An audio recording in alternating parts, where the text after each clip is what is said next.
আসলে প্র্যাকটিস করতে করতে তারপরে 20 সালের এপ্রিলে হচ্ছে কি আমি দেখি যে আমি প্রেগনেন্ট আবার। কিন্তু আমি তখন এইটা বুঝতে পারি যে এইটা তো আমার হাজবেন্ডের না, এটা তো ওই যে উনি আমার সাথে প্র্যাকটিস করতেছে এইটা। প্রিয় দর্শক এবং শ্রোতা, আসসালামু আলাইকুম। ভালো আছেন আশা করি। দোয়া এবং শুভকামনা জানিয়ে শুরু করছি জীবন গল্পের আরো একটি এপিসোড। তো আমি কথা বাড়াচ্ছি না। আজকে কে আমার সঙ্গে গেস্ট রয়েছে, শুরুতেই আমি তার সঙ্গে একটু পরিচিত হতে চাই। নামটা একটু বলেন। জি, আমার নাম লিমা। লিমা। জি। বয়স কত আনুমানিক লিমা? এখন 22 বছর প্লাস। 22 বছর প্লাস। আপনার এই গল্পটা একটু অন্যরকম গল্প, এবং সামাজিক যোগাযোগ মাধ্যমে আমরা সাধারণত যেটা করি ভিডিও আকারে পাবলিশ করি গল্পগুলো, কিন্তু আপনার গল্পের ধরনটাই এমন যেটা ভিডিও আকারে পাবলিশ করা সম্ভব নয়। এবং প্রিয় দর্শক এবং শ্রোতা, প্রথমেই টাচ দিয়ে রাখছি যে এই বোনটির সামাজিকতার কথা চিন্তা করে আমরা এই কাজটি করতে পারিনি আমাদের সামাজিকতার জায়গা থেকে। তবে গল্পটা খুবই জানার মতো একটা গল্প, শোনার মতো একটা গল্প। শুরু করেন একেবারে ছোটবেলা থেকে, যেখান থেকে মনে আছে। আমার বাবা মা হচ্ছে কি ঢাকাতে থাকতো, আমি বাড়িতে থাকতাম গ্রামে। আমি গ্রামে পড়াশোনা করতাম। আচ্ছা, বাবা মা ঢাকায় থাকতো, আপনাকে গ্রামে রেখে? জি। কেন? আসলে বাবা মা একসাথে আসেনি, সবাই এক এক করে আসছিল। আমাদের জায়গা জমি নিয়ে মানে কেস মামলা এইসব চলতে থাকতো। আচ্ছা। তো এই কারণে আপনাকে কোথায় রেখে এসেছিল? আমাদের বাড়িতেই। বাড়িতে বলতে আপনাকে কারো দায়িত্বে রেখে আসছে? না, আমাদের ঘরেই আমি থাকতাম। শুধু আপনি থাকতেন? জি। এটা কত বছর বয়সের গল্প? এটা ধরেন আমি যখন 2-3 এরকম সময়। একা একা? হ্যাঁ। রাতেও আপনি একা ঘুমাতেন? না, আমার আপার হচ্ছে গিয়ে পাশে বিয়ে দেওয়া হয়েছে। আপনার বড় আপাকে? হ্যাঁ। হ্যাঁ। তো ওখানে খাওয়া দাওয়া বা ওখানে রাতে থাকতাম, কিন্তু আমাদের বাড়ির দেখভাল বা আপনার দায়িত্ব ছিল। তখন আপনি ক্লাস 2 তে পড়েন? জি। স্কুলে যেতেন ওই সময়টাতে? হ্যাঁ। স্কুলে যেতেন। বাবা মা তখন ঢাকায় ছিল? জি। মানে কেসের মামলা টামলা এইসবের কারণে ধরা পড়ে যেতে পারে, এই কারণে তারা ঢাকায় ছিল। আচ্ছা, কয় ভাই বোন আপনারা? 5 ভাই বোন। 5 ভাই বোন। আপনার পজিশন? আমি হচ্ছে 3 নাম্বার। 3 নাম্বার। ওকে, বলে যান তারপর। তো তারপরে হচ্ছে কি এর মধ্যে আমার পড়াশোনা এইভাবে, তো আমার আব্বা আম্মার কাছে আমি আসা যাওয়া করতাম। তারপরে আমি যখন 4-এ উঠি তখন আমিও ঢাকায় চলে আসি। আচ্ছা। ঢাকায় চলে আসার পরে এখান থেকে আমি 7 পর্যন্ত পড়াশোনা করি। তারপরে আমি বাড়িতে চলে যাই, আমার আব্বা আম্মাও চলে যায়। চলে যাওয়ার পরে ওইখানে আমি অনেক কষ্ট মষ্টে ওইখান থেকে আইসা যেখানে আমরা ছিলাম সেইখানে আইসা এইটা পরীক্ষা দিই। পরীক্ষা দেওয়ার পর 9 সালে আমি 8 পাস করি। আচ্ছা। তো তারপরে বাড়িতে যাওয়ার পরে আমার আব্বা যেটা বলে যে আমাকে মাদ্রাসায় দিবে। আমি 12 সালে হচ্ছে গিয়ে কওমি মাদ্রাসা থেকে কারিয়ানা পাস করি। তো তারপরে যখন কারিয়ানা পাস করি তখন এর মধ্যে আমার আব্বা হচ্ছে গিয়ে আমার চাচার জায়গা জমি বিক্রি করে দিবে। তো আমার চাচা আর ফুফি 2 জন মিলে তাদের জায়গা জমি বিক্রি করে দেবে, আমার আব্বাকে জানায়। তো আমার আব্বা তখন তো টাকা ছিল না, তো যেভাবে হোক একজনের কাছ থেকে আপনার সুদের মাধ্যমে টাকা আনে। টাকা আইনা তারপরে ওই টাকা দিয়ে ওই জমিগুলো কিনে, আমার চাচার জমি আর হচ্ছে ফুফির। তো কেনার পরে যে তার কিন্তু দলিল নেয় না, টাকা পয়সা সবকিছু দিয়ে দেয়, দলিল নেয় না যে আপন ভাই তাই। তো তার কিছুদিন পরে আমার আব্বা জানতে পারে যে আমার ওই চাচা আর ওই ফুফি হচ্ছে কি আমার চাচা তো চাচার কাছে জায়গা জমি বিক্রি করে দিছে, তাদেরকে দলিল দিয়ে দিচ্ছে আর কি।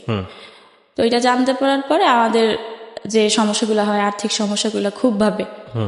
ওই সুদের টাকা এগুলো দিতে হয় প্রত্যেক মাসে, অনেক টাকা সুদ হয়। তখন হচ্ছে 1000-100 টাকা সুদ হইতো। তো অনেক টাকা আইনা ওই জায়গা কিনছে, সেই টাকার সুদ দিতে দিতে হচ্ছে কি আমাদের আর্থিক অবস্থা এমন হয় যে আমাদের খাবারেরও প্রবলেম হয়ে যায়। যে এরকম একটা অবস্থা হয়, তখন তো ঘরে অনেক অশান্তি ঝগড়াঝাটি, সারাক্ষণই আব্বা আর মা হচ্ছে ঝগড়াঝাটি লেগেই থাকতো আমি যেটা দেখতাম। তখন আমার বয়স তেমন না, 14-15 বছর এরকম। তো আমার আব্বা হচ্ছে গিয়ে মানে কয়েক জায়গা থেকে আমার দেখতে আসে, বিয়ের কথা বলে। তো বলে তো এই মুহূর্তে আর কি যেটা হয় যে আমার বিয়েটা হয় না, এই আর্থিক সমস্যাগুলো মানুষ দেখতে পায়। তারপরে আরো একটা সমস্যা দেখতে পাই, সেটা হচ্ছে যে আমার মা তো আমার কাছে ছিল না, তো এই জন্য আমি কোনো কাজকর্ম জানতাম না, বা আমি কোনো কাজকর্ম করতাম না। তাছাড়াও আমি দেখতে কালো। তো সবকিছু মিলে আর কি আমার বাবা বিয়েটা অনেক হয় না। হ্যাঁ আমার বাবা অনেক ঋণ হয়ে গেছে, এটাও জানতে পারে সবাই। হ্যাঁ। তো এটা জানতে পারার পরে আমার যেখান থেকে দেখতে আসে দেখে যায়, কিন্তু আসলে কিছু হয় না। তো আর আমার ওই চাচি যে ছিল আর কি, ওই চাচি হচ্ছে সেই যারা দেখতে আসতো তাদের বাড়িতে পর্যন্ত চাইতো। আচ্ছা। তাদের বাড়িতে গিয়ে বলে আসতো যে মেয়ে তো কোনো কাজ জানে না, বা মেয়ে কিন্তু অসুস্থ, হ্যাঁ মেয়ে কিন্তু হচ্ছে গিয়ে এরকম পড়াশোনা করে নাই কিছু। তো এরকম বলার পরে আর কি হতো না। তো এই নিয়ে আমার মা অনেক সময় দেখতাম আমার সাথে খারাপ ব্যবহার করতো। আমার কোনো দোষ ছিল না যদিও।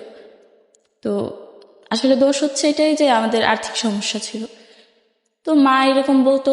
তারপরে একদিন আমি জানতে পারছি, মা বলছে যে আমি আমি হইছি পারে নাকি মা অনেক কান্নাকাটি করছিল, কারণ আমি হইছি পারে নাকি বোঝা গেছে যে আমি কালো হব। তো আমার ভাই বোন কেউ কালো নাই, তো আমি কালো হইছি এটা দেখার পর নাকি আমার মা কান্না করছিল, কাঁদছিল, এটা আমার একদিন বলছে। বলার পরে যখন বিয়েগুলো ভেঙে যাচ্ছিল তখন আমার মা ওইভাবেই আমার বুঝাইতে চাইতেছিল যে তুই কালো হয়েছিস সে কারণে। হ্যাঁ আমি কালো হয়েছি সেই কারণে।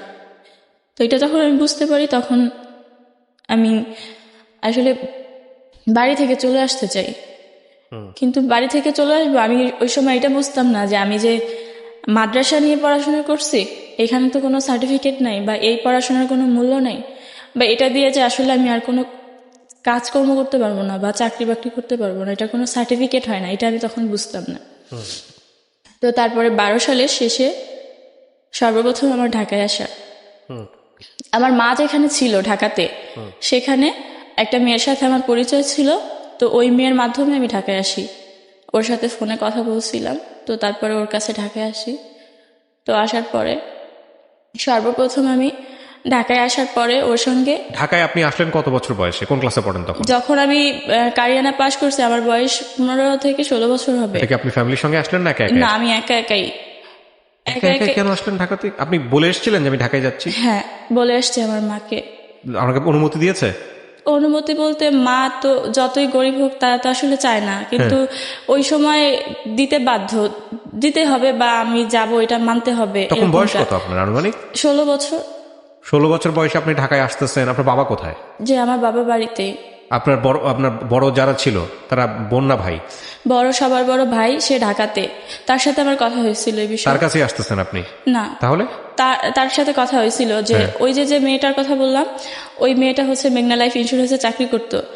তো ওই চাকরিটা ছিল এমন যে যদি একজন গ্রাহক করে দিতে পারে, মানে বিমা করাই দিতে পারে একটা, তো সেই ক্ষেত্রে ও 1000 টাকা কমিশন পাইতো। তো ও বলতো আমাকে, তো ওইটা আমি জানতে পারার পর ও বলছে যে তুইও করতে পারিস। তখন আমি আমার মাকে বলি যে তাহলে আমি ঢাকা চলে যাই, ঢাকায় গিয়ে আমি এই কাজটা করি ওর সাথে। ওই মেয়েটার নাম শিউলি ছিল।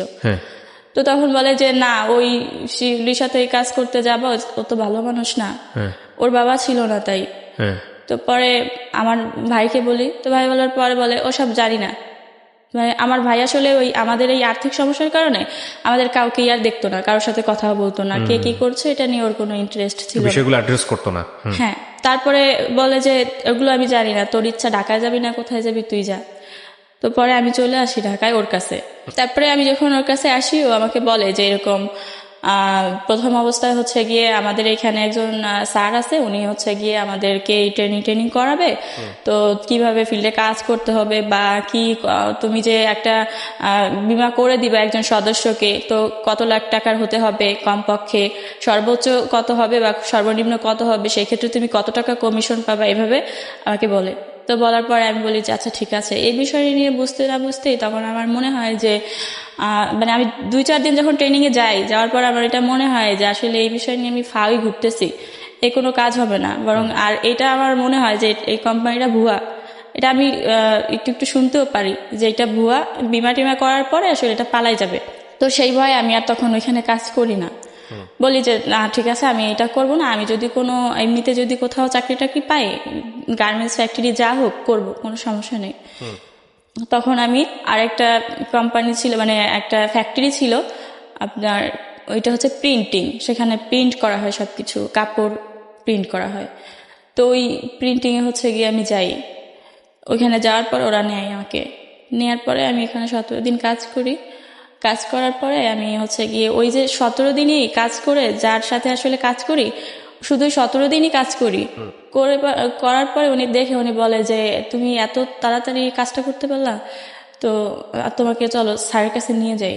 পরে ওই স্যারের কাছে আমাকে নিয়ে যায় যে ও তো এই মেশিনটা চালাইতে পারে।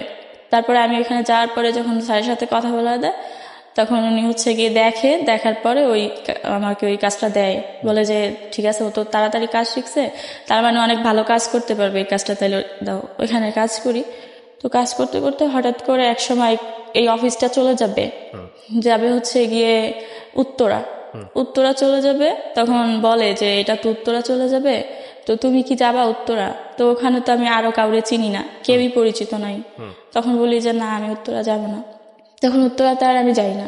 তো ইতিমধ্যে যেটা হয় যে এই অফিসটা যখন চলে যাওয়ার পরে আমি অনেকদিন চাকরি ছিল না।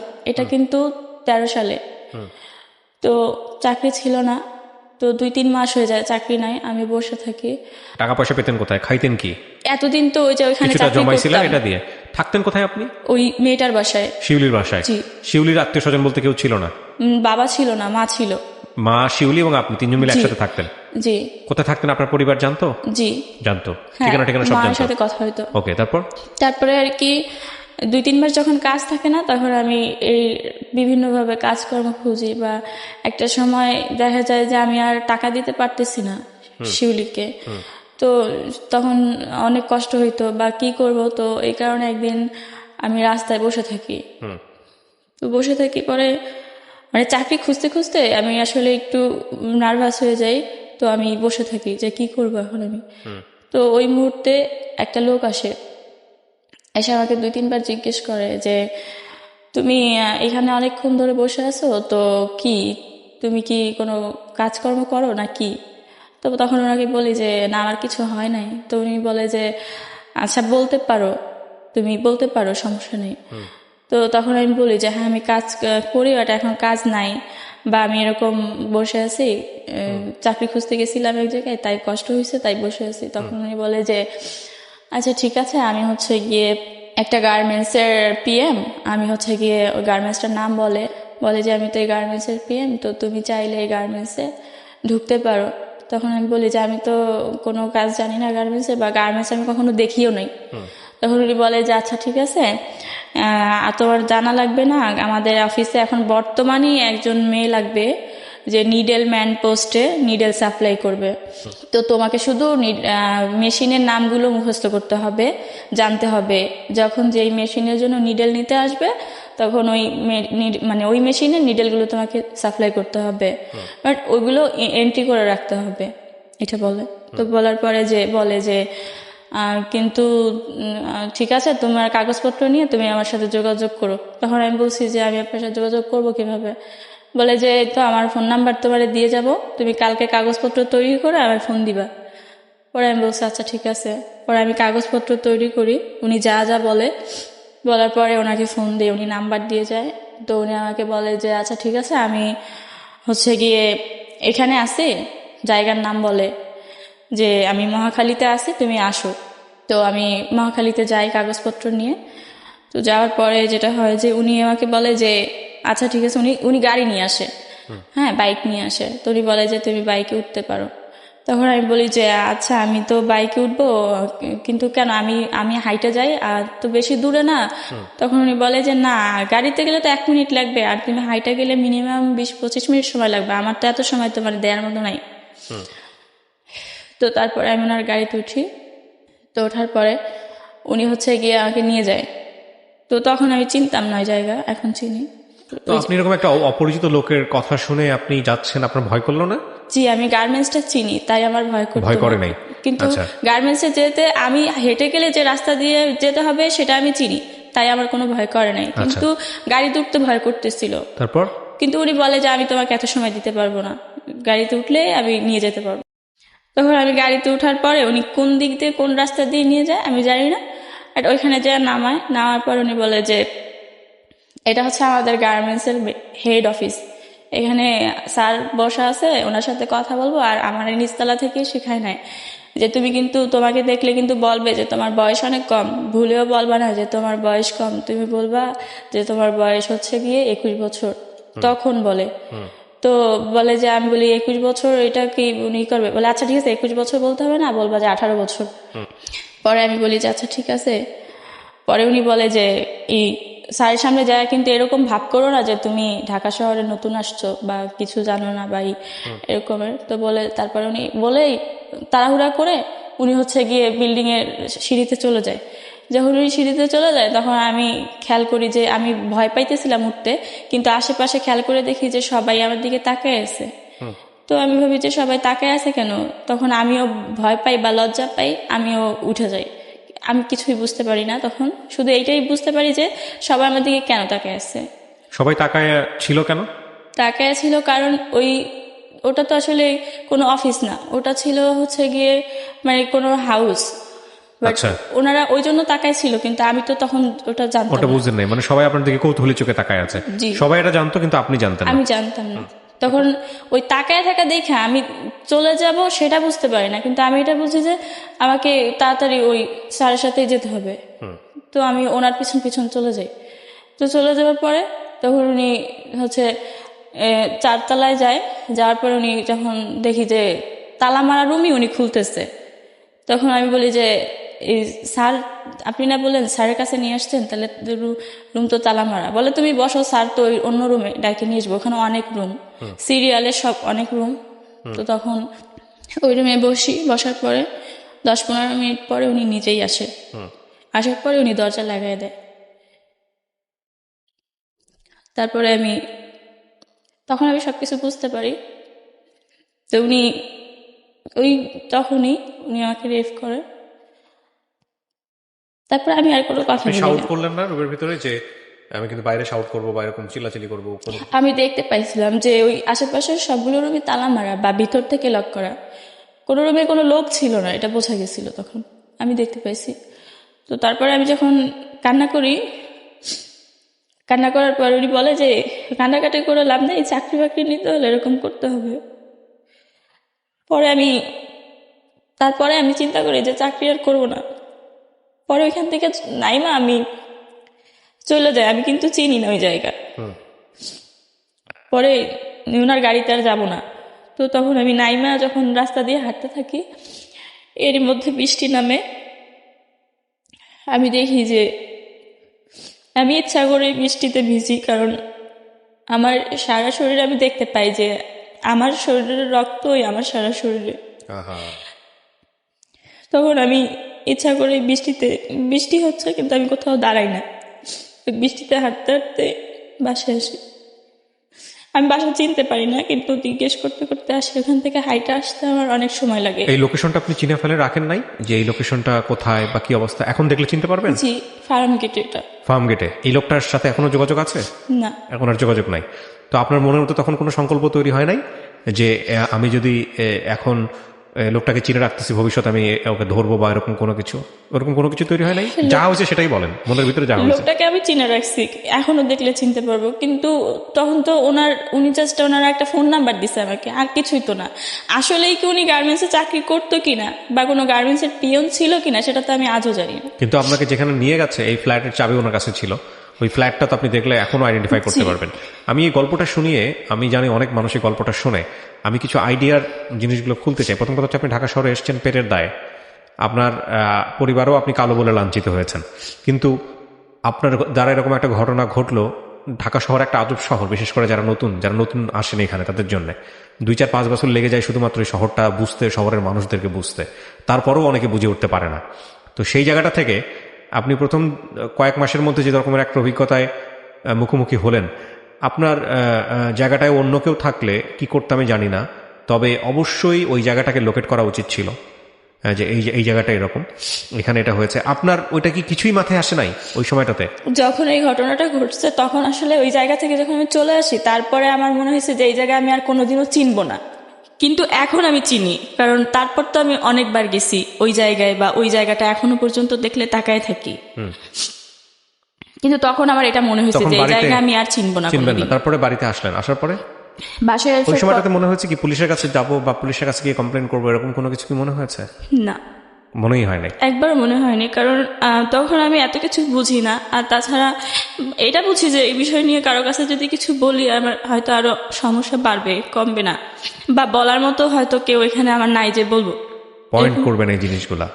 আমাদের রাষ্ট্র, আমাদের সমাজ, আমাদের সামাজিক নিরাপত্তা বলয় এখনো একটা ভিকটিমের জন্য এতটা আস্থার জায়গা তৈরি করতে পারেনি যে একটা মেয়ে 16 বছর বয়সে 17 বছর বয়সের রেপ হলো, সে প্রথমেই চিন্তা করবে যে পুলিশের কাছে যাব, পুলিশের কাছে গিয়ে বিচার চাবো। এই আস্থার জায়গাটা যে আমাদের কত বছর লাগবে, কত দশক পার হয়ে যাবে, যে একটা বিপদে পড়লেই সঙ্গে সঙ্গে পুলিশের কাছে যাওয়া, পুলিশের কাছে গিয়ে খুলে বলা, পুলিশের কাছে গিয়ে অন্তত জানানো, কবে তৈরি হবে, কবে তৈরি হবে? এত দিক থেকে উন্নতি হচ্ছে দেশের, কিন্তু এই জায়গাগুলো কেন উন্নত হচ্ছে না বলেন। তারপরে বাসায় আসার পরে আমি অসুস্থ, খুব অসুস্থ, আমার খুব জ্বর আসছে। কারোর সাথে শেয়ারও করেন নাই? না, পরে রুমের ওই মেয়েটা বলি যে আমি অসুস্থ, পরে ও বুঝতে পারে যে অসুস্থ, এইটাই, ওসব কিছু বলি না। তো এরই মধ্যে আমি আর একটা বিষয় জানতে পারি যে এই মেয়েটার তো বাবা নাই, তো এই মেয়েটা আসলে তেমন একটা ভালো মানুষ না। এই মেয়েটা, আমি তখন বিশ্বাস করতাম না, কিন্তু আমি দেখতাম বিভিন্ন সময়, আমি তো রুমে থাকতাম, আমি দেখতাম যে কোনো কাগজে কেউ হয়তো ওই অ্যাড্রেস দিয়ে যেত কিছু জায়গার, এই কোন রোডে বা কত নাম্বার হাউস, তারপরে রুম নাম্বার কত, এরকমের। তো একদিন হচ্ছে গিয়ে আমি এটা কাগজটা খোলার পরে আমি দেখতে পাই যে এরকম। তো আমি তখনও এই জিনিসগুলো বুঝতে পারি না। তো আমি তারপরে যেটা হয় যে ও একদিন ফোনে বলে যে ও আসবে, যাবে। তখন ওই ফোনে যার সাথে কথা বলছিল সে কি বলে আমি জানি না, তবে ও এটা বলে যে না, আমি খারাপ মানুষ, বাট আমি খারাপ বলে যে আমার সাথে কেউ থাকলেই সে খারাপ তা কিন্তু না। আর তুমি যার কথা বলছো সে খারাপ মানুষ না, সে ভালো মানুষ, তো আমি এর জন্য তোমার কোনো সহযোগিতা করতে পারবো না, সরি। তো এটা বলার পরে তখন আমি অনেকটা বুঝতে পারি যে আমার বিষয়ে হয়তো কোনো কথা হচ্ছিল ওই ফোনে যার সাথেও কথা বলতেছিল। আর ওই কাগজটা দেখে আমি এতটুকু বুঝতে পারছিলাম যে আমি যে জায়গাটায় গেছিলাম, যেখানে যাওয়াতে আমার এই সমস্যাটা হয়েছে, তো ও হয়তো এরকম কিছু একটাই করে, আমার এটা মনে হয়েছিল। আচ্ছা। তো আমি তখন আশেপাশে কিছু মানুষের কাছে শুনতাম, সবকিছু মিলে আমার এরকম একটা ধারণা হয়েছিল। কিন্তু হওয়ার পরেও আমার কিছু করার ছিল না, কারণ ও তো আমার সাথে আসলে খারাপ কিছু করে নাই। তো আমি ওখানে থাকি, কিন্তু এরই মধ্যে পাশের রুমের একটা লোক হচ্ছে গিয়ে বলে যে ও হচ্ছে গিয়ে ও ভালো মানুষ কিভাবে বুঝবো, তুমি তো আসলে জামা কাপড় পরে খোলামেলা অবস্থায় যাও এই কাজে, বাট ও তো বোরখা টোরকা পরে হচ্ছে গিয়ে জুতা মোজা টুজা পরে যায়, তাহলে ও কোথায় যায় তাই বা কিভাবে বুঝবো, বা ও যে কোথাও ভালো। আমার কথা বলা হচ্ছে, কারণ আমি মাদ্রাসার সমস্ত কিছু এরকম ভাবে মেইনটেইন করি। আমি তো মাদ্রাসার ছাত্রী ছিলাম, তো পর্দাটা আর কি মেনটেন করতাম। তো পরে এই কথা বলার পরে তখন ওই লোকটা এই কথাগুলো বলার পরে হচ্ছে গিয়ে ওই মেয়েটা বলে যে তুমি হচ্ছে গিয়ে ভালো কাজে যদি যাও তাহলে হচ্ছে গিয়ে একটা কাজ করো, এই বোরকা টোরকা আর পরার দরকার নাই, এগুলো বাদ দিয়ে দাও, এগুলো পরে গেলে তোমার চাকরিও কোথাও হবে না। তাছাড়া আমারও বাসা থেকে অনেকভাবে এরকম কথাবার্তা শুনতে হয়, আমার পরিচিত লোকজন তোমার নিয়ে এরকম কথাবার্তা বলে, তো হয় তুমি বোরখা ছেড়ে দাও, নাইলে আমার বাসা থেকে চলে যাও, আমি চাই না তোমার ক্ষতি হোক। এই মহিলা বলে। তখন আমি এই বোরখা টোরকা সবকিছু খুলে ওই দিন আর কি ব্যাগে রেখে দিই। আচ্ছা। এবং সেই মনে হয়নি যে বাড়ি ফিরে যাব, গ্রামে চলে যাই, বাড়ি ফিরে যাব, এটা কখনো মনে হয়নি। এই জন্য, কারণ আমি তো বুঝতে পারতাম যে মা আমার জন্য কষ্ট পাইতেছে, যতই আমার সাথে বলুক যে আমারে দোষারোপ করুক, কিন্তু আসলে দোষ তো আমার না, আমি কালো তাও না, দোষ হচ্ছে আমাদের আর্থিক সমস্যাটাই। ওকে, তারপর তো সেই আর্থিক সমস্যা তো আর সমাধান হয় নাই যে আমি সেখানে যাব, এটা আমার তখন বারবার মনে হইতো। আচ্ছা। তো তারপরে আমি তখন বোরখা রেখে দেওয়ার পরে তো তারপরে জামা কাপড় পরতে থাকি। এরই মধ্যে ওর মার অফিসে আর কি আমার একটা চাকরি হয়। তো ওর মার অফিসে যখন চাকরি হয় তখন ওই চাকরিটা করি।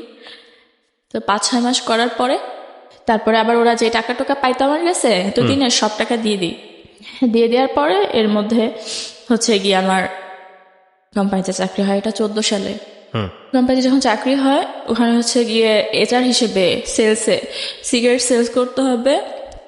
আমি এখানে যাই, যাওয়ার পরে 7 দিন ট্রেনিং করি।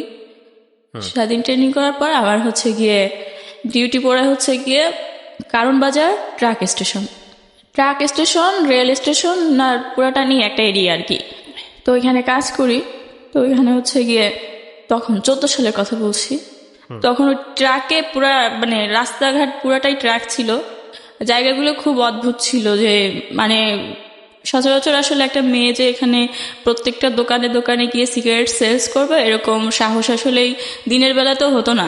আর সেখানে আমার হচ্ছে গিয়ে 10 প্যাকেট সিগারেট হচ্ছে গিয়ে সেলস করার কথা ছিল কোম্পানির সাথে। সেলস না করতে পারলেও কোম্পানিকে টাকা জমা দিতে হবে, এরকম একটা কথা। তো আমি ওই সিগারেট আসলে সেলস করতে থাকতাম ওই এলাকাতেই। তো যখন আমি করতে পারতাম না তখন ওই কোম্পানিতেই একটা মেয়ে চাকরি করতো, ওর সাথে একটু পরিচয় হয়েছিল ওই কোম্পানিতে যাওয়ার পর। তো ও খুব ভালো সেল করতে পারতো, কিন্তু ও সেল করতো হচ্ছে করাইল বস্তিতে। আচ্ছা। তো ওইখানে ও যখন সেল করতো তখন ওরে আমি ফোন করে রিকোয়েস্ট করতাম যে আমি তো সিগারেট সব সেল করতে পারি নাই, আমার এখনো 4 প্যাকেট বা 5 প্যাকেট আছে, আমি এখন এগুলো কি করব? তখন ও বলতো যে তুই নিয়ে আয় লাগলে এখানে, আমি সেল করে দিব না। তো পরে আমি সেই ওর কাছে যাইতাম হাঁটতে হাঁটতে, কারণ বাজার থেকে সেই টিএনটি ওখানে যাইতাম। ওটা আমার এরিয়া ছিল না, মাঝখানে অন্য কারো এরিয়া ছিল, কিন্তু সেখানে যাওয়ার পরে ও আমাকে সেল করে দিত। বা যেদিন সেল করতে পারতাম না সেদিন অফিসে অনেক কথাও শুনতে হইতো, বা ধার করে কারো কাছ থেকে টাকা দিতে হইতো, বা এরকম হইতো যে কারণ বাজার রেল স্টেশন যদি কোনো তরকারির দোকান ছিল যে 2-1 প্যাকেট সিগারেট নিত, তো তাকে হচ্ছে গিয়ে আমি তার কাছে 1 বক্স মানে সিগারেটস আমি তার কাছে রাখতাম, রেখে তার কাছ থেকে টাকা নিয়ে কোম্পানিকে জমা দিতাম। তো তারপর কোম্পানি জানতো যে আমি খুব ভালো কাজ করি। প্রথম অবস্থায় যেহেতু আমি টার্গেট ফিল আপ করতে পারি, তো তাহলে খুব ভালো কাজ করি, কিন্তু আসলে আমি ভালো করতে পারতাম না। তো এই কাজ করতে করতে এই রাস্তাঘাটে আমার অনেক সমস্যা হইতো। কারণ বাজার অনেক সময় দেখা যেত যে আমি সিগারেট সেল করতে পারি নাই, 8টা-9টা বেজে যাইতো রাত, আমি টাকা ম্যানেজ করতে পারি নাই। তো সেই ক্ষেত্রে দেখা যেত যে রাস্তাঘাটে অনেক ছেলেরা আটকাইতো, যে আমার সিগারেটের নাম ছিল হচ্ছে রেলি আর ম্যারিস। তো বলতো যে যে এই রেলি আসো খেলি, এগুলো সেল করার তোমার দরকার নেই, এরকম বলতো।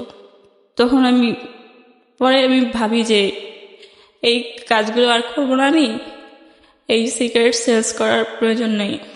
তো একটা কথা বলি নাই, সেটা হচ্ছে যে আমি ঢাকাতে আসার আগে থেকেই, আমি যে 12 সালে ঢাকায় আসি এর আগে আমার মা যখন ঢাকায় থাকতো তখন আমি আসতাম ঢাকাতে, তখন আমি হচ্ছে 7 বা 8-এ পড়ি এরকম। তো তখন একটা ছেলে আমার পছন্দ করতো, ওই মা যেখানে থাকতো ওইখানে, কিন্তু ওই ছেলেটা হচ্ছে গিয়ে হিন্দু। ছেলেটা আমার পছন্দ করতো ওই জন্য যে ওই যে আমি মুসলমান ধর্মের মেয়ে, বা আমি ঠিকভাবে পর্দা করতাম এইটার কারণে। তো ওই ছেলেটা আমার পছন্দ করতো এই কারণে। তো ওইটা আমার একদিন বলে।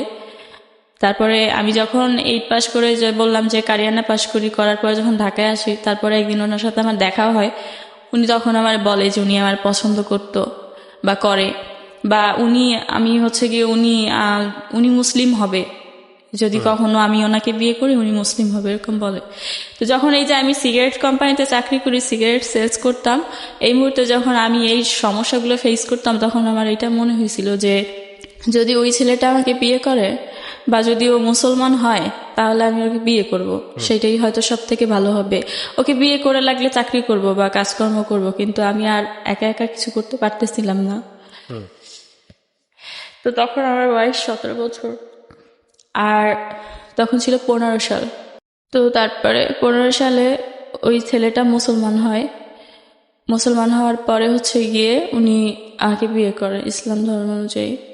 ওকে, তারপরে বিয়ে করার পরে আমি আসলে ওই মানে ওই মানুষটাকে অনেক ভালো জানতাম। আমি তো আসলে মানুষটাকে তেমন চিনতাম না, বা তেমন কথাও কখনো হয়নি। উনি হিন্দু ছিল তাই ওনার সাথে তেমন কথা বলিনি, বা এখানে তেমন কোনো প্রেমের সম্পর্কও ছিল না, জাস্ট পরিচিত ছিল অনেক বছর ধরে। ওই যে আমার আম্মুর ওখানে আসতাম যাইতাম ওটা। তো তারপরে বিয়ে করার পর যেটা দেখি যে উনি হচ্ছে গিয়ে গাঁজা খাইতো, তারপরে উনি হচ্ছে গিয়ে ইয়াবা খাইতো। এগুলোর নাম টাম তো আমি তখন জানতাম না, বাট এরকম কিছু খাইতো। তো গাঁজাটা হচ্ছে গিয়ে উনি রেগুলারই মনে হয় 2-3 বার খাইতো। এটা আমি খুব ভালোই দেখতাম যে আমার ঘরে বসে বা এইভাবে উনি খাইতেছিল। আর ইয়াবাটা হচ্ছে গিয়ে হয়তো প্রতিদিন একবার বা একদিন পরে একবার এরকম। আচ্ছা, তো ওই গাঁজা আর ওই ইয়াবা খাইতো। তো উনি আপনার হচ্ছে বাড়ির গিয়ে, লোকজন অনুমতি দিয়েছিল আপনাকে ছেলেটাকে বিয়ে করার?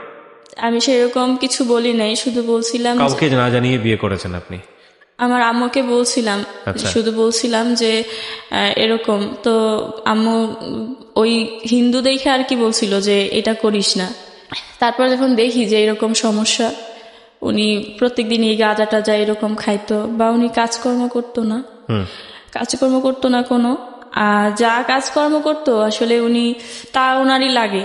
তো দেখা গেছে যে ঘর ভাড়াও দিতে পারে না, তারপরে সংসার চালাইতে পারে না, এরকম একটা অবস্থা। তো বিয়ের 3 মাস পরে আমি জানি যে, আমি বুঝতে পারি যে আমি অসুস্থ। হ্যাঁ, আমার মনে হয় যে আমি প্রেগনেন্ট। তো আমি বলি এটা একজনের সাথে যে আমি এরকম এরকম। তো সে বলে যে হয়তো তুমি প্রেগনেন্ট। পরে উনি বলে যে আচ্ছা ঠিক আছে, তুমি হচ্ছে গিয়ে ওষুধ খাও, ঠিক হয়ে যাবে। তো আমি যার সাথে আমার বিয়ে হয়েছে, আমার হাজব্যান্ড, ওনাকে বলি। বলার পর উনি বলে যে আচ্ছা ঠিক আছে। উনি আবার ফার্মেসি থেকে আর কি ওনার সাথে কথা বলে, তো বলার পর ওনার কাছ থেকে এই ওষুধগুলো আইনা আমাকে দেয়। তারপর ওই ওষুধগুলো আমি খাই।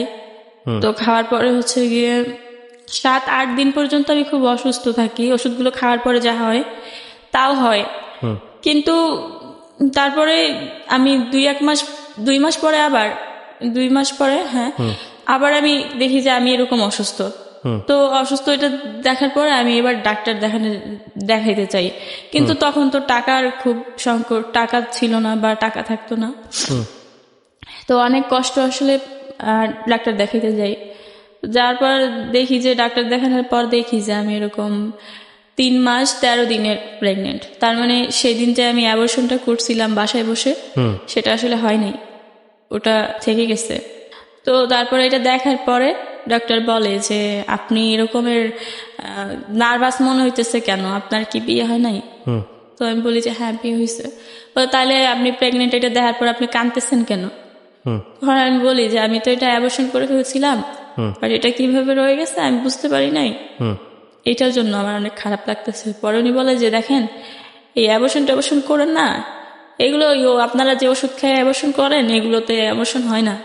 শুধু শুধু আপনারা একটা মানুষের মারার চেষ্টা করেন, নিজেও মরার চেষ্টা করেন। তার চেয়ে ভালো যদি বিয়ে হয়ে থাকে, ওর যদি বাবা থেকে থাকে, তাহলে আপনি ইয়া করেন, বাবুটা রাইখে দেন। পরে বাসায় চলে যাই। বাসায় চলে যাওয়ার পরে এই বাবুটা 16 সালের অক্টোবরে আমার বাবুটা হয়। এর মধ্যে আমি কোনো ট্রিটমেন্ট নিতে পারি না বা আমি ডক্টর দেখাই না। জাস্ট একবার আমি ডক্টর দেখাই, দেখানোর পর আমি জানতে পারি যে বাবুটা আসলে উল্টো হয়ে গেছে। হ্যাঁ, আবার নাকি সিজার করতে হবে, নর্মালি ডেলিভারি হবে না। তো তখন এটা আপনার ওই ফার্স্ট হাজবেন্ডের ঘরে? জি। হ্যাঁ, তারপর? তো বলে যে তোমার তো বয়স অনেক কম, 18 বছর এখন পর্যন্ত হয় নাই, অথচ বাবু হবে তোমার। তো আপনাকে বিয়ে করার পরে কি ওর শ্বশুর বাড়িতে নিয়েছিল? না, কারণ ছেলেটা তো ধর্মান্তরিত হয়েছে। হ্যাঁ, হ্যাঁ। তখন বলে যে তোমার তো এরকমের বয়স হয় নাই, এখন আবার তুমি এরকমের প্রেগনেন্ট, তো সেই ক্ষেত্রে তোমার তো বাবু হচ্ছে উল্টো হয়ে গেছে, তো তুমি তো এই সিজার ছাড়া কিছু করা যাবে না। তো তোমার অভিভাবকের সাথে কথা বলছো? তখন আমার মারে আমি ফোন করে বলি এইসব।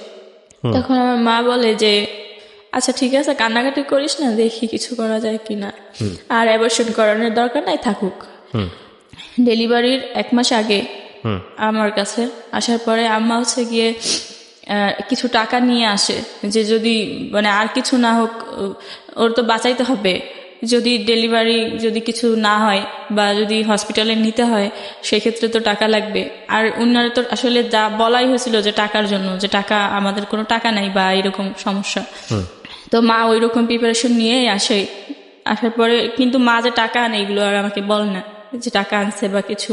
তো তারপরে ঠিক অক্টোবরের ঠিক 23 তারিখেই আমি অসুস্থ হয়ে পড়ি। 24 তারিখে আমার বাবুটা হয়। হওয়ার পরে এটা হচ্ছে গিয়ে 8 দিন হসপিটালে হয় বাবুটা। হওয়ার পরে আসলে ওই হসপিটালে তো অনেক টাকা বিল আসে, অত টাকা আমার মা নিয়ে আসছিল না। ওখানে প্রায় আপনার 35। জামাই কি করতো? তখনও উনি ওই একটা একটা কোম্পানিতে, যে ফুজি ফিল্ম কোম্পানি ছিল, ওই কোম্পানিতে ডেলিভারি ম্যান হিসেবে কাজ করতো। আচ্ছা। তো 6,000 ওর টাকা কাছেও টাকা স্যালারি ছিল না? দিত। হ্যাঁ, না, তো পরে 6,000 টাকা স্যালারি পাইতো, তা তো আসলে ওরই লাগতো। মাস শেষে দেখা গেছে যে ঘর ভাড়াটাও দিতে পারতো না ঠিক মতো। তো পরে আমি এভাবে সেভাবে ঋণ করেই সংসার চালাই বাড়ি থেকে। পরে এভাবে সেভাবে যখন যেখান থেকে পারতাম এভাবে টাকা এনে সংসার চালাইতাম।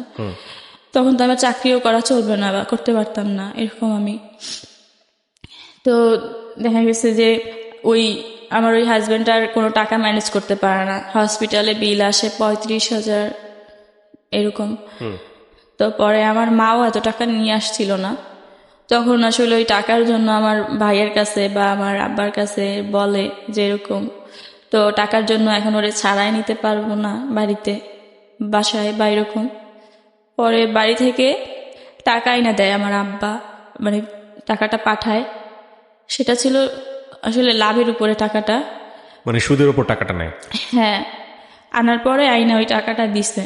দেওয়ার পরে ওইখান থেকে আমার সারাই আনছিল 35,000 টাকা দিয়ে হসপিটাল থেকে। তো আনার পরে বাসায় আনছে। আমি এমনই অসুস্থ, বা আমার বয়স কম থাকাতে হয়তো বা আমার মানে পুষ্টি না থাকাতে হয়তো বা মানে আমি বাবুটার জন্য কিছু করতে পারতেছিলাম না তখন, এরকম অসুস্থ। তখনই বাবু হওয়ার পরেই বাবুরে বাইরের খাবার খাওয়াইতে হয়েছিল।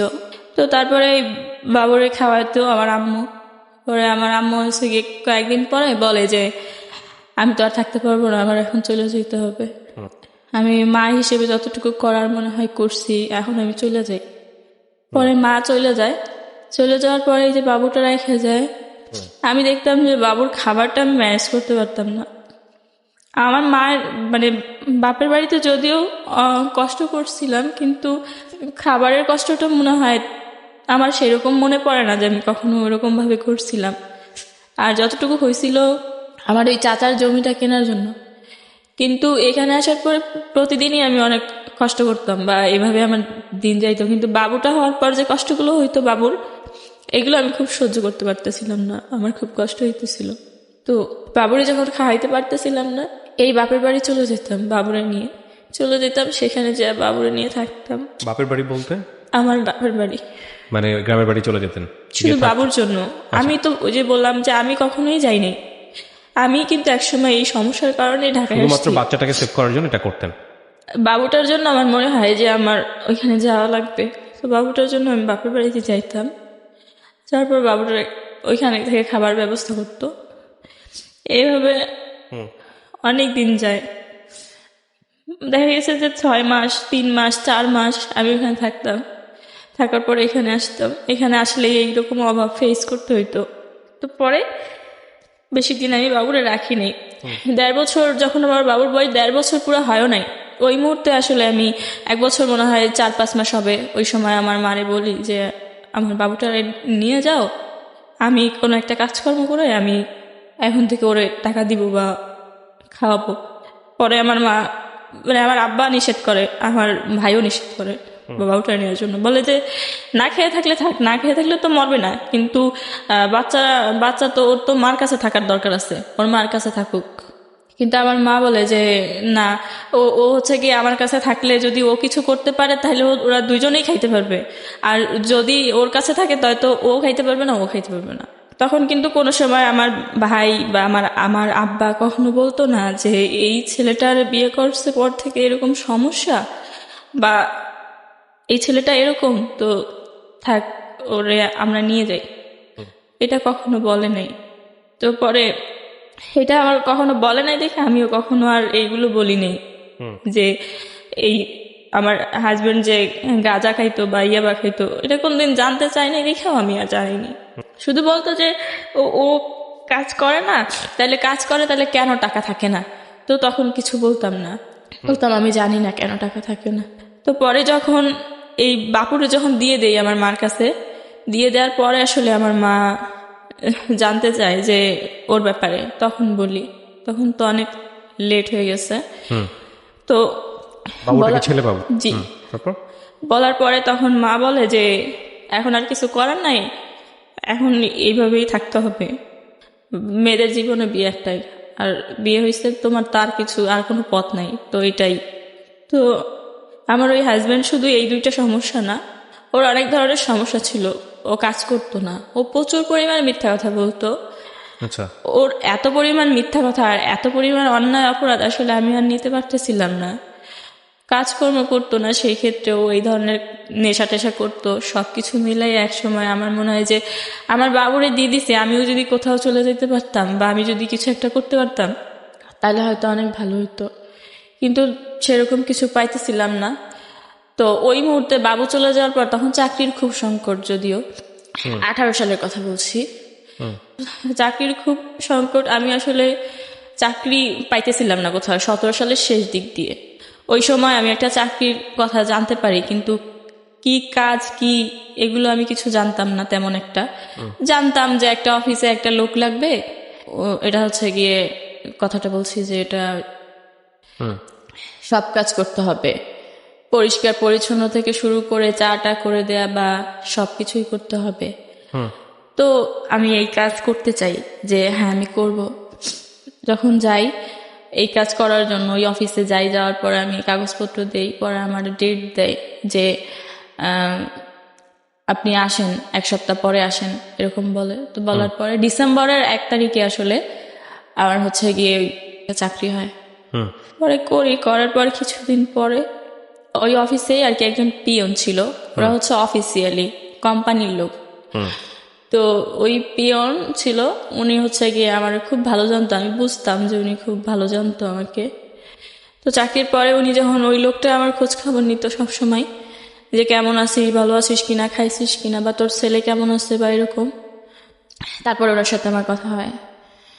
তো একটা সময় ওনারা আমি বলি যে, আমি সব কথা বলি যে আমার বাবু আছে বা আমার বাবু এরকম বাড়িতে বা এই সমস্যার জন্য আমি চাকরি করি, বা আমার হাজব্যান্ড হচ্ছে গিয়ে এরকম, এটা বলি। কিন্তু আমার একটা কথা কিন্তু বলা হয় নাই, আমার হাজব্যান্ড যে ইয়াবা সেবন করতো সেটা করার পরে আসলে আমার সাথে আচার আচরণগুলো কেমন হইতো। হ্যাঁ, এটা আসলে আমি ওয়াইফ, আমি শুধু উনি আমাকে একটা মেয়ে হিসেবে ইউজ করতো, এটাই আমি জানতাম। আমার কোনো ভালো লাগা খারাপ লাগা আমার কোনো কিছুই ছিল না। তো এই সব সমস্যা ফেস করতাম, কিন্তু এই সমস্যাটা ওই লোকটার কাছে আমি কখনো বলি নাই। শুধু ওই আমার হাজব্যান্ড যে আসলে নেশা টেশা করতো এই বিষয়ে, বা আমার বাবু বাড়িতে, আমার বাবু আছে, বা আমার সংসারের এই সমস্যাগুলো ওনাকে আমি মাঝে মাঝে বলতাম। তো আমি একদিন আসলে ওনার জানতে চাই যে আপনি কেমন আছেন, আপনি খাইছেন কিনা। তখন উনি আমাকে একদিন বলে যে হচ্ছে গিয়ে হ্যাঁ আমি খাইছি, একটা রুটি খাইছি। আমি বলি যে একটা রুটি খাইছেন শুধু, আর কিছু খান নাই? বলে যে না, একটা রুটি শুধু খাইছি। তো আমি বলি যে কেন? বলে যে এই তো একটা রুটি খাইছি এই জন্য, টাকা বাঁচানোর জন্য। আমি বলছি রুটি দিয়ে কি কিছু খান নাই? বলেন না, রুটি দিয়ে কিছু খাইতে গেলে তো টাকা লাগবে, তাই শুধু রুটিই খাইছি। তো পরে এটা শোনার পরে আমি ওদিকে তাকাই থাকি। উনি বলে যে, আমি বলি যে ও আচ্ছা ঠিক আছে, তো রাতের বেলা কোথায় খান? বলে রাতে বাসায় রান্না করে খাই, অফিসে তো দুপুরে তো অফিসে খাই, আর রাতে বাসায় রান্না করে খাই। আমি আচ্ছা রাতে বাসায় কি রান্না করেন? বলে রান্না করি ভর্তা ভাত। তো আজকে হচ্ছে গিয়ে তো তাও নাই, আজকে হচ্ছে বাসায় মনে হয় আধা পট চাল আছে আর একটা আলু আছে, তো এটা আজকে বাসায় গিয়ে খাবো, রান্না করে খাবো, পরে দেখি কালকে কি করা যায়। তো এটা বলার পরে আসলে আমি ওনার দিকে তাকাই থাকি যে উনি দেখতে শুনতে এরকম একটা মানুষ, বোঝাই যাচ্ছে না যে ওনার উপরেও এই আর্থিক সমস্যাগুলো ভর করছে, বা উনি এরকম সমস্যার মধ্যে আছে, কিভাবে এটা সম্ভব? তো উনি কি আমার দেখে বুঝতে পারতেছে যে আমি কেন খাইনি? পরে ওনার ওই কথাগুলো শুনে আমার মনে হয় যে আমিও তো এরকম সমস্যায় ফেস করি, কিন্তু মানে নিজের মতো একজনকে পাওয়া গেল এরকম একটা অবস্থা। কিন্তু কখনো কাউকে বলি না, বা হয়তো আমাকে দেখলে বোঝা যায় না, যেমনটা আমি দেখতেছি যে ওনাকে দেখলে বোঝা যায় না। তো আসলে কি এরকম মানুষ আরো অনেক আছে এরকম, আমি ভাবি। কারণ হচ্ছে আমি যে 5 বছর যে এই যে কষ্টগুলো ফেস করতে থাকি, বা আমি যে আসলে আর্থিক সমস্যার জন্য কখনো কখনো না খেয়ে থাকি, বা এই যে এত কিছু করি, এই কোনো কিছুই কখনো কারোর সাথে বলিনি। তো এটার জন্য ওনার দিকে তাকাই আসলে আমি ওইগুলো ভাবতে থাকি, বা আমার তখন কান্না চলে আসে যে এরকম মানুষও হয়তো আমার মতো আছে। তো ওইটা ভাবার পরে তখন তার আধা ঘন্টা পরে আমি আসলে আমার কাছে শুধু 100 টাকাই ছিল। তো ওই 100 টাকা আমি ওনারে দিয়ে বলি যে আপনি এই 100 টাকা দিয়ে কিছু একটা নিয়ে রাতের বেলা খাইয়েন। তো এটা ওনারে বলার পরে উনি হচ্ছে গিয়ে ওই 100 টাকা নেয়। তো নেওয়ার পর থেকে যেটা হয় যে আমারও ওনার প্রতি একটা অন্যরকম একটা কেমন যেন একটা মায়া কাজ করতো যে উনি হয়তো খাইছে কিনা বা ওনার ওই সমস্যাগুলো আবারও আছে কিনা বা হয়েছে কিনা। আর ওনারও সবসময় এরকম একটা তাগিদ থাকতো যে জিজ্ঞেস করতো আসলেই খাইছিস কিনা বা কি কেমন আছিস। তো আমার অনেক সময় খাবার কিনেও দিত বা আমি খাইতাম এরকম।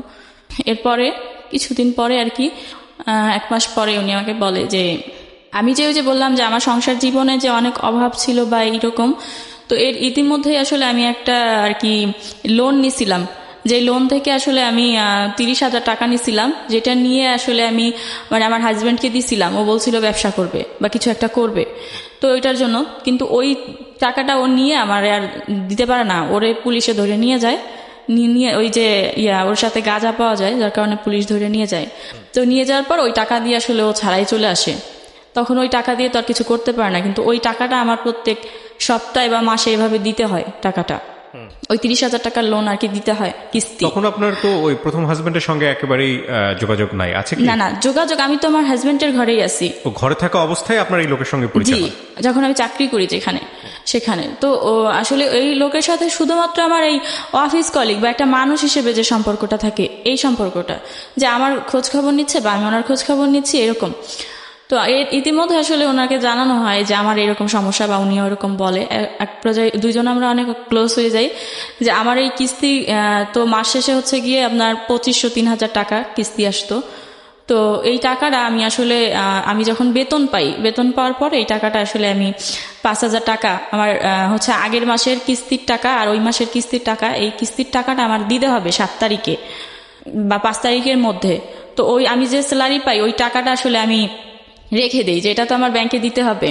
তো ওই টাকাটা যখন রেখে দেই, এই টাকাটা এই লোকটা আর কি উনি আমার কাছে চাইছিল যে তোর কাছে তো কিছু টাকা আছে, এই টাকাটা আমারে দে, আমি হচ্ছে গিয়ে তোরে 1 তারিখে দিয়ে দিব। তখন আমি বলি যে আচ্ছা ঠিক আছে, 1 তারিখে দিলে কোনো সমস্যা নাই, পরে এই টাকাটা আমি ওনাকে দিই। তো এভাবে আসলে ওনাকে আমি সেই 100 টাকা থেকে শুরু। তারপরে প্রথম অবস্থায় আমার তো দিন চলে না, কিন্তু কিস্তি তো দিতেই হবে। তো এই কিস্তির টাকাটা দিয়ে ওনাকে আমি 2 বার করে হেল্প করি, 5,000 করে 2 বার টাকা দিই। তো তারপরে হচ্ছে গিয়ে ওনার সাথে আমার সম্পর্কটা আরো ভালো হয়। যখন ওনার 2 বার করে আমি 5,000 করে টাকা দিই, তার দেওয়ার পরে এক সময় আমি আমারই আসলে অনেকভাবে মানে ওই যে রুম ভাড়া আমার হাজব্যান্ড তো দিত না দেওয়ার কারণে ওরা অনেক চাপ দেয়, বা আমি যে একজনের কাছ থেকে টাকা এনে যে সংসার চালাইছিলাম সেই টাকার জন্য আমারে চাপ দেয়। একসাথে সবাই যখন আমারে চাপ দেয়, আমি তখন এই টাকাগুলো দিব কোত্থেকে? তখন আমি ওনার কাছে 5,000 টাকা সহযোগিতা চাই, একবার মানে ধার চাই, যা আমাকে 5,000 টাকা দিতে হবে, আমি এরকম সমস্যার মধ্যে পড়ছি। তো উনিও আমার এই 5,000 টাকা দেয়, দিয়ে সহযোগিতা করে। তো উনি যে আমার কাছ থেকে যে টাকাগুলো নিচ্ছিল সেগুলো কিন্তু উনি দিয়ে দিছিল, কিন্তু আমি যে ওনার কাছ থেকে 5,000 টাকা নিয়েছিলাম ওই টাকাটা আমি আর দিতে পারতেছিলাম না। কিন্তু ওনার সাথে আমার খুব ভালো সম্পর্ক হয়ে গেছিল। সম্পর্কটা ছিল এরকম, আমার সব সমস্যার কথা যখন ওনাকে বলার পর ওনার মনে হয় আমার প্রতি একটু মায়া কাজ করে। তো উনি আসলে আমার খোঁজখবরগুলো নিচ্ছিল, ঠিক এইরকম সম্পর্কটা। এবং তার সাথে সাথে বন্ধু হিসেবেও কেমন যেন আমার অনেক বেশি কেয়ার করতো। কিন্তু ওনার আর আমার বয়সের সাথে মানে 12-13 বছরের ডিফারেন্স। তো উনি আমি ওইভাবেই নিতাম যে উনি তো সবকিছু বোঝে, জানে, বা উনি আমার থেকে অনেক বড়। সেক্ষেত্রে উনি যা বলতো, যেভাবে বলতো সেভাবেই আমি করতাম, বা আমি ওনার কথাগুলো আসলে উপদেশ হিসেবেই নিতাম। তো একটা সময় আমি ওনার টাকাটা যখন দিতে পারি না, এরই মধ্যে আসলে আমি জানতে পারি যে অফিসে আসলে সবাই এরকম বলাবলি করে যে ওই পিয়নের সাথে ওই মেয়েটার হচ্ছে গিয়ে এরকম একটা সম্পর্ক, বা হয়তো বা কোনো একটা সম্পর্ক বা এরকম। তো এটা শোনার পরে আমি আমার কথা চিন্তা করি না, আমি চিন্তা করি যে উনি একটা সবাই ওনাকে চিনে বা অনেকদিন ধরে চাকরি করে বা এরকম, তো ওনার মান সম্মানটা আমি কেন নষ্ট করব? এই কথাটা যেহেতু আমি জানতে পারছি, তো সেই ক্ষেত্রে আমি আগে ভাগে চলে যাই। এই কথাটা আমি ওনারে বলিও নাই, আজকে হয়তো উনি জানতে পারবে। তো আমি ওই তখন আর কি ওইখান থেকে চাকরিটা ছাইরা চলে আসি, কিছুই বলি না, জাস্ট আমি ওনাদের জামা কাপড়গুলো খুলে আমার জামা কাপড় পরে চলে আসি। তো চলে আসার পরে তারপরে আর কি ওনার সাথে আমার ফোনে কন্ট্যাক্ট হতো। তো এর মধ্যে উনি আমার জানাইছে তার 1 মাস পর জানাইছে যে আমার তো কিছু টাকা লাগবে, আমি তো টাকা দিছিলাম তোরে, এখন তো আমার রুম ভাড়ার জন্য চাপ দিতেছে। তো পরে আমি ওই টাকাটা আমার চাচাতো ভাইরে বলি যে আমার আবার হচ্ছে গিয়ে কিছু টাকা দেন ধার, আমি দিয়ে দিব। তখন আমার চাকরি ছিল তো অন্য জায়গায় আর কি। তখন আমি ওই ভাইয়ার কাছ থেকে 3,000 টাকাই ওনার আমি দেই, আবার উনি আমার কাছে 2,000 টাকা পাইতে যায়। তো তারপর থেকে আসলে আমি যে জায়গায় ওনার জন্য যে চাকরিটা ছাইড়া দিয়ে যখন আইসা অন্য জায়গায় চাকরি নিই, ওই চাকরিটা নেওয়ার পর ওই চাকরিটা আমি 2 মাসের বেশি আর করতে পারি না। তো করতে পারি না পরে ওই চাকরি আমার চলে যায়, আমি আর কোথাও চাকরি পাচ্ছি না, কিন্তু আমার সমস্যাগুলো থাইকেই যাচ্ছে। ওই যে ব্যাংক লোন আমি দিতে পারতেছি না, তো উনি আমাকে প্রত্যেক মাসেই এই 3,000 টাকা ব্যাংক লোন হচ্ছে গিয়ে সহযোগিতা করতো। তো করতে করতে একটা সময় দেখা গেছে 3-4 মাস হয়ে গেছে, এভাবে ওনার কাছ থেকে অনেক টাকা নেওয়া হয়ে গেছে, কিন্তু আমি 1 টাকাও দিতে পারতেছি না বা দেই নেই। কিন্তু সম্পর্কটা আসলে এভাবে টাকার জন্য হয়তো নষ্ট হয় নাই। তো এই টাকা দেওয়ার মাঝখানে ওনার সাথে খুব ভালো সম্পর্ক হয়ে যাওয়াতে আমি ওনার সাথে খুব বেশি ক্লোজ হয়ে যাই। এবং তারপরে আমি জানতে পারি যে উনি আমাকে ওনার কিছু সমস্যার কথা বলে, যে উনি হচ্ছে গিয়ে পড়াশোনা করছে কিন্তু কাজে লাগাইতে পারে নাই, ভালো কোনো চাকরি পায় নাই, বা ওনার হচ্ছে গিয়ে যেটা না বললেই না, যে ওনার এই সমস্যাটার কথা আমাকে খুব ভালোভাবে বুঝায় বলে যে উনি বিয়ে করে নাই কেন। আমি ওনাকে মাঝে মাঝেই প্রশ্ন করতাম যে আপনার অনেক বয়স হয়ে গেছে, বিয়ে করেন নাই কেন? তো বলে যে বিয়ে তো করি নাই এইরকম সমস্যার জন্য। তো সমস্যাটা কি একদিন উনি আমাকে বলে যে আমার তো এরকমের আমার শারীরিক সমস্যা, আসলে আমার সমস্যাটা খুব গুরুতর, এরকম অনেকবারই বলে, কিন্তু আমি আসলে বুঝতে পারি না, এবারে কখনো বোঝারও চেষ্টা করিনি যে আসলে কি সমস্যার কথা বলে। আর আমার যে সমস্যাটা হইতো, যে বলছিলাম আমার হাজবেন্ড হচ্ছে গিয়ে এবা খাইতো, আমি যখন জানতাম আমার হাজবেন্ড হচ্ছে গিয়ে তখন চাকরি করতো, কোম্পানির নাম জি, ওই কোম্পানিতে যখন চাকরি করতো উনি হচ্ছে গিয়ে চিটাগংয়ে যাইতো ডেলিভারি দিতে। আর ওই ডেলিভারি দিয়ে আসার সময় উনি হচ্ছে গিয়ে ইয়াবা নিয়ে আসতো, এবং উনি হচ্ছে গিয়ে রাতের বেলা হচ্ছে গিয়ে ওই ডেলিভারি দিতে যাইতো, এবং পরের দিন সকালবেলা উনি ঢাকাতে পৌঁছাইতো। আমি যখন বুঝতাম যে উনি ঢাকাতে পৌঁছাইছে তখনই আমি হচ্ছে গিয়ে অফিস থেকে বের হয়ে যাইতাম, মানে বাসা থেকে বের হয়ে অফিসে যাইতাম, অফিস করে আমি রাতে আর বাসায় ফিরতাম না। কারণ আমি তো জানতাম যে আমার হাজবেন্ড বাসায় আসছে, তার মানে ও হচ্ছে গিয়ে ইয়া বানিয়ে আসছে। তো আমার অবস্থা কি হবে এটা আমার তখনই কল্পনা করতাম। মানে এটা কল্পনা কি মানে কি করতো উনি ইয়াবা খাওয়ার উনি পরে? ইয়াবা খাওয়ার পরে আমাকে শারীরিকভাবে টর্চার করতো। দেখা গেছে যে ওই ইয়াবা খাইলে কি হয় আমি জানি না, বাট ইয়াবা খাওয়ার পরে দিন রাত উনি আমাকে এরকম নির্যাতন করতো। তো তারপরে আমি হচ্ছে গিয়ে ইয়াবা যেদিন নিয়ে আসতো, বা উনি যেদিনকে ইয়াবা নিয়ে বাসায় আসতো, সেদিনকে আমি আর হচ্ছে গিয়ে অফিস করে আমি আর বাসায় যেতাম না, মানে ভয়ে বাসায় যেতেন না? ভয়েই বাসায় যেতাম না। আচ্ছা। তো আমার ওই মুহূর্তে আসলে আমি বরাবরই আমার কখনোই কোনো এমন কেউ ছিল না যে যার কাছে আমি একটা দিন বা একটা রাত বা 2টা ঘন্টা থাকবো, এরকম কেউ ছিল না। ওই মুহূর্তে শুধুমাত্র ওই লোকটাই ছিল, যে তাও একটা ছেলে মানুষ, বা ওনার সাথে আবার এরকম একটা সম্পর্ক, বা উনি আবার হিন্দু ছিল। তো আমি আসলে উনি আমার সব কিছু জানতো, কিন্তু এই বিষয়টা আমি ওনার বলি নাই যে আমার হাজবেন্ড যে এই নিয়ে আমাকে টর্চার করে, বা এই জন্য আমি বাসায় যাব না। হ্যাঁ, অনেক সময় আমি রাস্তায় বসে থাকতাম যে আমি যাব না বাসায়, তো উনি বলতো যে আরে মারবে না, বা তোর কিছু বললে আমি দেখবো না, তুই যা। কিন্তু আমি ওনাকে বলতাম না যে আসলে সমস্যাটা কি। তো পরে একটা দিন এমন হয় যে আমি হচ্ছে গিয়ে উনি যখন সকালে আসে, ওই দিন আমার অফিস বন্ধ, কিন্তু আমি বলি যে আমার অফিস খোলা। তখন আমি গুলশানে চাকরি করি একটা চেকপোস্টে, তো ওখানে ওই চাকরিটা করি, বাট ওই দিনকে আমার অফিস বন্ধ ছিল। কিন্তু আমি বলি যে আমার অফিস আছে, এটা বলে সকালবেলা আমি বাসা থেকে বের হয়ে যাই, কারণ আমার হাজবেন্ড সকালবেলা আসবে। তো বের হয়ে যাওয়ার পরে সকাল থেকে দুপুর পর্যন্ত আমি হচ্ছে রাস্তায় বসে থাকি। তো বসে থাকার পরে তখন আমার প্রচুর পরিমাণ ক্ষুধা লাগে, আমার কাছে কোনো টাকাও ছিল না, 20 সালের কথা বলছি। তো তখন আমি হচ্ছে গিয়ে বলি যে আমি আর বাসায় যাব না, এখানে বসে থাকবো সারাদিন। বাট রাতের বেলা কোথায় যাব, এটা নিয়ে আমি খুব টেনশনে ছিলাম। তো আমার কাছে কিছু ছিল না টাকা টোকা। আমি দুপুর পর্যন্ত যখন রাস্তায় বসে থাকি, তখন আমার এই লোকটার কথা মনে পড়ে যে ওনাকে একটা ফোন করি বা বলি, তো যে আমি বাইরে, আমি রাস্তায়। তো আমি ওনার ফোন দিয়ে বলি যে আমি এরকম বাইরে আছি। তো উনি আসে আমার সাথে রাস্তায় দেখা করার পর বলে যে তুই তাইলে আমার বাসায় আয়, আমার তো বাসা এখানেই, আমি তো বাসার কাছাকাছি ওই রাস্তায় বসা ছিলাম তাই। কিন্তু আমি আসলে উনি এমনি বলাতে সিরিয়াস চলে যাই, কারণ আমি তো ওই মুহূর্তে আসলে আমি বাসায় যাব সেটাও ভাবতে পারতেছিলাম না, বা আমি ভাবতেছিলাম যে আমি এখন কি খাবো, বা আমার প্রচুর পরিমাণ পানি পিপাসা হয়েছিল, বা আমি তখন কি করবো আমি বুঝতে পারতেছিলাম না। আমি জানতাম যে উনি একা থাকে ওই বাসায়, উনি একটা ছেলে মানুষ একা থাকে। এই সব কিছু জানা সত্ত্বেও আমি ওনার বাসায় যাই বা আমি যাইতে চাই, এবং আমি ওনার বাসায় যাওয়ার পরে উনি আমাকে ভাত খাইতে দেয়। হ্যাঁ, একটা কথা যেটা ওই যে শুরু থেকেই বলছিলাম, যে আমি জানতাম যে ওনার সাথে আমার হচ্ছে গিয়ে 17 সালের ডিসেম্বর পরিচয় হয়েছে, বা 20 সালের কথা বলছি আমি এখন। এই পর্যন্ত আমি কোনোদিন শুনি নাই যে উনি হচ্ছে গিয়ে ডাল আর আলু ভর্তা বা ডাল ভর্তা বা এইগুলো ছাড়া আমি কোনোদিনও শুনি নাই যে উনি অন্য কোনো কিছু দিয়ে ভাত খাইছে। তো আমি ওনার বাসায় যাই, উনি আমাকে ওইটা দিয়ে ভাত খাইতে দেয়, যে আলু ভর্তা আর ডাল।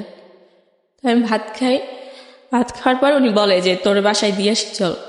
আমার বাসায় তো কেউ থাকে না, তাছাড়া আমি ছেলে মানুষ, তোরে তো রাখতে পারবো না, তোর বাসায় দিয়ে আসি চল। কিন্তু তখন আমি বলি যে আমি বাসায় যাব না, আমি ওইখানে থাকতে চাই। তারপর উনি বলে যে এখানে থাকিস না, আর তাছাড়া কেউ দেখলেও সমস্যা হবে, তোর আর আমার সম্পর্কের কথা তো কেউ জানে না, বাট এটা মানুষ তো অন্য চোখে দেখবে বা অন্যরকম হয়ে যেতে পারে, তোরে বাসায় দিয়ে আসি। কিন্তু আমি আসলে বাসায় যাই না, আমি এখানে থাকি, এবং আমার ফোন টোন সব কিছু অফ। তারপরে আমি এখানে থাকি ওই দিন রাতে। ওনার সাথে আমার সম্পর্কটা ওই দিনই খারাপ হয় নাই, ওনার সাথে আমার সম্পর্কটা এরকমভাবে খারাপ হয়েছিল যে আমি যখন ওনার কাছে যাওয়ার পরে আমার মনে হয়েছে যে এই যে একটা আশ্রয় আমার সবেমাত্র আমার জীবনে মিলছে, যে আমি এখানে এসে হয়তো থাকতে পারবো। কিন্তু তারপর থেকে যেই দিনই মনে হইতো যে আজকে আমার হাজব্যান্ড আসতেছে বা আসবে, ওই দিনই আমি বাসা থেকে পালাই আসতাম বা পালাই এরকম করতাম। তো দেখা গেছে যে আমার হাজব্যান্ডের কাছেও এখন আমি আরো বেশি নির্যাতিত, যে রাতের বেলা কই ছিলি বা কি করছিলি, তখন বলতাম যে আমার অফিসে হচ্ছে গিয়ে নাইট ছিল, রাতের বেলা কাজ করতে হবে, এরকমই বলতাম। যত মিথ্যা ছিল সব বলে বলে বলে বলে আমি এভাবে বাঁচার চেষ্টা করতাম। এবং ওই সময়টাতে আপনি ওখানে স্টে করতেন? জি, আমি ওখানে থাকতাম ওনার কাছে। ইতিমধ্যে যেটা হয় যে আমি বলছিলাম যে এই লোকটার, আমি বারবারই শুনছিলাম যে এর হচ্ছে গিয়ে শারীরিক সমস্যা, কিন্তু শারীরিক সমস্যাটা কি আমি জানতাম না বা আমি বুঝতেও চাইতাম না। যখন এর পাশে আমি থাকতে শুরু করলাম তখন কিন্তু এর সাথে আমার সম্পর্কটা অন্যরকম। জাস্ট এইটা আসলে কোনো রিলেশন, গার্লফ্রেন্ড বয়ফ্রেন্ডের সম্পর্ক বা বন্ধুত্বের সম্পর্ক বা অবৈধ সম্পর্ক, কোনোটাই নাম দেওয়া যাচ্ছিল না। আমি নিজে নিজে আন্দাজ করতাম যে এটা আসলে কেমন সম্পর্ক। যে আমি ওনার কাছে থাকার পরে আমি এইটা তখন উনি আমাকে দেখায় বা শোনায় বা বুঝায়, বা আমিও বুঝতে শিখি যে ওনার যে আসলে শারীরিক সমস্যা, ওনার এমনই সমস্যা যে উনি বিয়ে করতে চায় না বা বিয়ে করবে না বা বিয়ে করতে পারবে না, এরকম একটা সমস্যা। যেটা দেখার পরে আমি আসলে খুশি হই যে আমি এমন একটা মানুষের কাছে আশ্রয় নিচ্ছি যার এই সমস্যাটা থাকাতে হয়তো আমি অনেক ভালো থাকবো বা আমার কোনো সমস্যা হবে না। যে এই সমস্যা, বিষয়টা হচ্ছে এরকম যে আপনি এই সম্পর্কটাকেই ঘৃণা করা শুরু করেছিলেন একসময়, কারণ আপনার জীবনে প্রথম যে ঘটনাটা ঘটে সেটা খুবই অনাকাঙ্ক্ষিত এবং অচিন্তনীয় ছিল। এরপরে হাজবেন্ডের কাছে এসেও এটা এক ধরনের, যেটাকে আমাদের আইনগতভাবে বলা হয় মেরিটাল রেপ, মানে বৈবাহিক পরবর্তী জীবনের রেপ। এবং এরপরে আপনার এই ধরনের সম্পর্কের প্রতি এক ধরনের ঘেন্না জন্মে গেছে, সোজা কথা যেটা বলি। ঘেন্না মানে আমার কাছে মনে হতো যে এটা এখন আমার হয়তো একটা রোগ হয়েছে, যে আমার দ্বারা এটা সম্ভবই না, মানে আমি এটা মন থেকে মানতেই পারতাম না। যেটা ওই ছেলেটার মধ্যে ছিল না বলে আপনার ওখানে ভালো লাগা শুরু হয়। ওখানে ভালো লাগা শুরু হয়। স্ট্রেঞ্জ স্টোরি দেখেন, যে আমি ভাবি যে এই লোকটার এই সমস্যাটা নাই, তার মানে 5-10টা ছেলের মতো ও আমার সাথে এমন করবে না বা ও তো করতে পারবে না। আমি মনে মনে অনেক খুশি হই যে ওর এই সমস্যাটা হয়েছে, ভালো হয়েছে। কিন্তু ও কিন্তু অনেক কষ্ট নিয়ে বলতো আমাকে, বা ওরে আমি এমনিতে অনেক ভালোবাসি। কিন্তু তারপরে আমি দেখতাম যে এই লোকটার এই সমস্যাটা, কিন্তু মানুষ হিসেবে ও এত ভালো। আমার জীবনে যেদিন থেকে আসছে সেদিন থেকে আমার কেয়ার করা শুরু করছে, যেটা ওইভাবে কেউ কোনোদিন করে নাই। টাকা দিয়ে, খাবার দিয়ে, আমার দেখাশোনা সবকিছু। আমি যে চাকরি করতাম